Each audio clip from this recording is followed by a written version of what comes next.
Tuli tämmönen mielenkiintoinen video vastaan YouTubessa. Hain hieman Murheen Laakso Plays Mana pätkiä. Niin syksyltä 2022 minä oon tossa kiippareissa ja tää video on kuvattu tosta aivan mun selän takaa. Tai ihan tosta mun kiippareiden. Niin kuin näette, ihan tosta framelta. Tästä myös kuulee aika hyvin, mitä minä soitan noilla Murheen Laakso keikoilla, just tässä biisissä ainakin. Mutta tässä kun tuli puhuttua viime perjantai live-lähetyksessä autotunesta ja gridityksestä ja siitä, kuinka siloteltua kaikki on myös livenä monilla. Niin tässä ei kyllä ole sellaista meininkiä. Kyllä tunne välittyy. Tää oli todella tunteellinen keikka mulle itsellenikin. Yleisö oli jotenkin erityisen vastaanottavaista ja kännyköitä ei näkynyt paljonkaan. Siis paljon vähemmän kuin yleensä keikoilla. Ihmiset itki ja halaili. Ja kattokaa nyt tossakin tumppia ja kaltsua kaulakkain. Siinä on tosi kysymyksessä eikä mitään näytelmää. Musiikki puhuu ja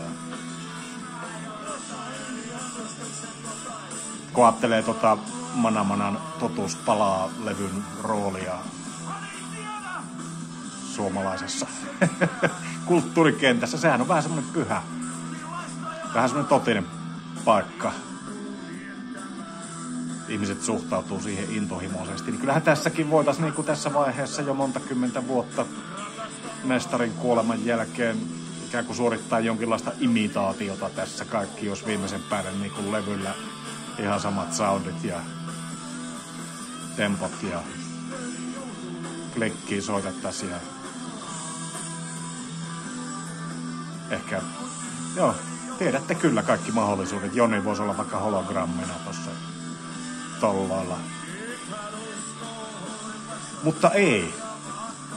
Tässä on elävä yhtye ja elävää musiikkia. Oikeita tunteita eikä mitään näytelmää. Helkkari tää on, kuulkaa, ihana. Ihana bändi ja ihania ihmisiä.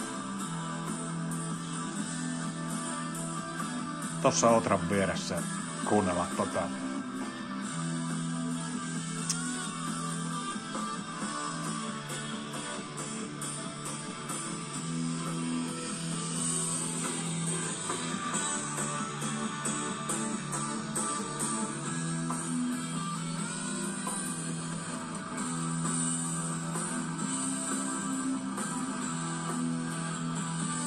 niin harvoin kuin on päässytkin Murheen Laakson keikoillakin aina vierailemaan.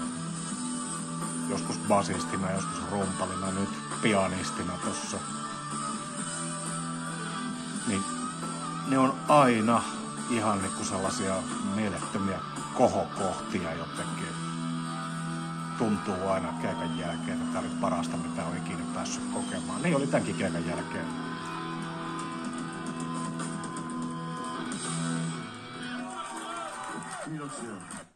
Tällaista se on, elävä musiikki.